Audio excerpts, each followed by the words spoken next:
Margin of error is often used in reporting statistics.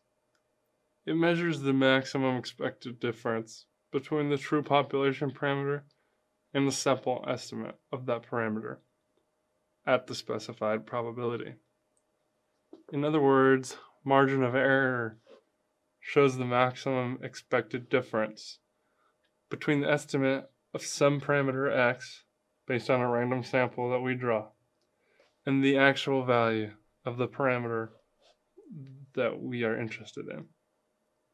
If you add the margin of error to the sample mean and subtract the margin of error from the sample mean, the resulting range contains a set of values that likely includes the true population parameter.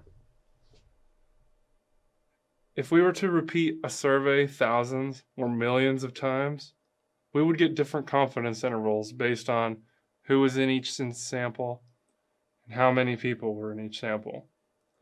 But 95% of those confidence intervals that we construct from our insanely repetitive sampling exercise will be intervals that include the true population parameter.